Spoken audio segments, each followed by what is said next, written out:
semuanya, welcome to my video.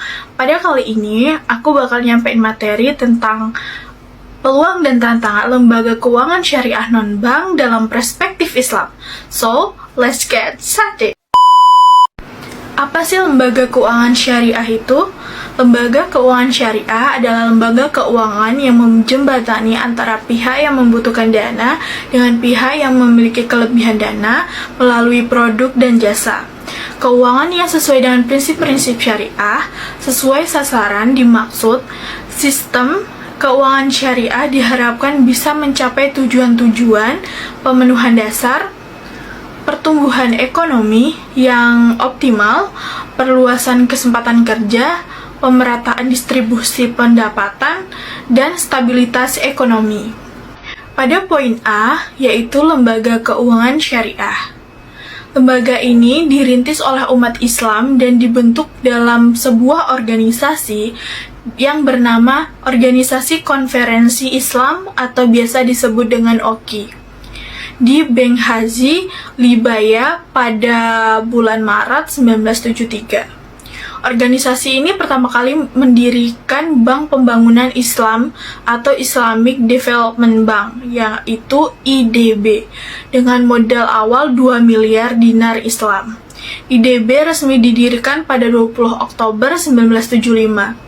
Tujuan utama berdirinya Islamic Development Bank ialah untuk menumpuk dan meningkatkan perkembangan ekonomi dan sosial negara-negara anggota dan masyarakat muslim baik secara sendiri-sendiri maupun bersama-sama sesuai dengan prinsip syariat Islam.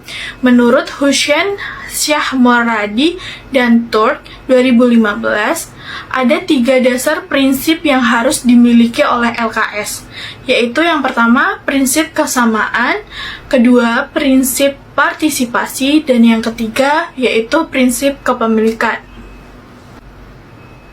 Selain dari 3 prinsip dasar di atas, juga ada prinsip operasional lembaga keuangan syariah, yaitu yang pertama, bebas dari mangkrib, yaitu maisir yang secara bahasa berarti judi, yang kedua yaitu ghrar yang secara bahasa berarti menipu, memperdaya, dan ketidakpastian, yang ketiga yaitu haram, yaitu penegasan terhadap larangan, yang keempat yaitu riba secara bahasa berarti tumbuh dan membesar, dan yang kelima yaitu batil secara bahasa yaitu batal, tidak sah.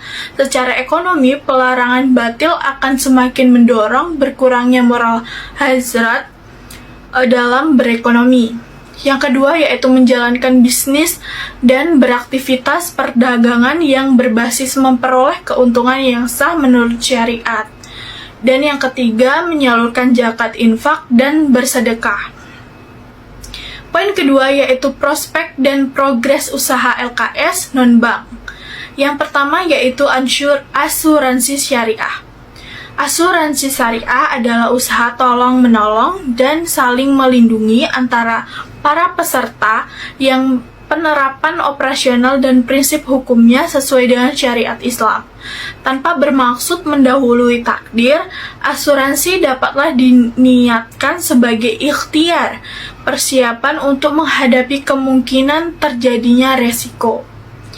Yang kedua, yaitu Baitul Mal wa Tanwil, yaitu kegiatan utama dari lembaga ini adalah menghimpun dana dari masyarakat dalam bentuk simpanan atau tabungan dan menyalurkannya lewat pembiayaan usaha-usaha masyarakat yang produktif dan menguntungkan sesuai dengan sistem ekonomi syariah.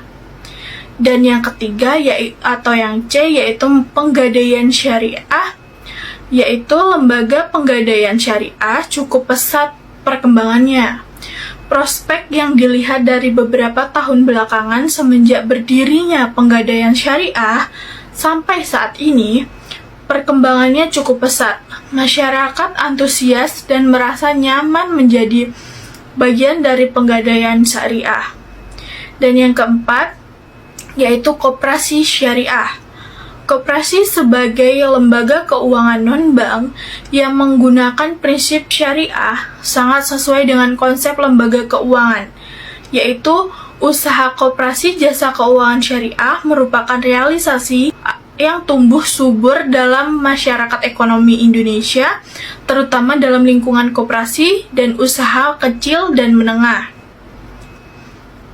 Pada poin 3, yaitu hambatan dan kendala lembaga keuangan syariah non-bank. Yang pertama, yaitu kesiapan masyarakat Indonesia dalam menerima kehadiran lembaga keuangan berasaskan syariah. Dan yang kedua, yaitu kurangnya sosialisasi dan edukasi kepada masyarakat. Masyarakat Indonesia merupakan negara dengan penduduk muslim terbanyak di dunia. Dan yang ketiga, adanya kenyataan empiris manajemen rata-rata lembaga keuangan Islam. Dan yang keempat, peningkatan layanan dan diferensiasi produk. Sebagian besar masyarakat Indonesia menempatkan kemudahan dan kualitas layanan di atas aspek syariah. Yang kelima, peningkatan kualitas dan kuantitas sumber daya manusia. Lembaga keuangan syariah mutlak diperlukan. Dan yang terakhir yaitu terbatasnya modal serta akses permodalan yang dirasa cukup sulit.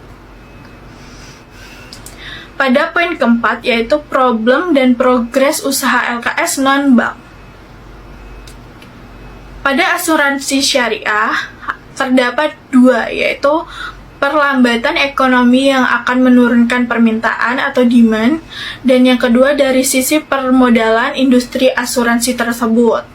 Kemudian, pada penggadaian syariah, terdapat dua, yaitu usaha penggadaian syariah sudah mulai dilirik oleh pihak lain. Kedua, adanya tindakan kriminal seperti perampokan. Yang ketiga yaitu BMT, ada 3, yaitu tantangan suprastruktur dan tantangan infrastruktur. Dan yang terakhir pada koperasi syariah, yaitu sistem koperasi syariah memperbaiki sistem simpan pinjam konvensional yang berusaha menghimpun dana dari anggotanya kemudian menyalurkannya kembali kepada para anggotanya koperasi dan masyarakat. Sekian video dari saya kali ini. Thanks for watching. Bye.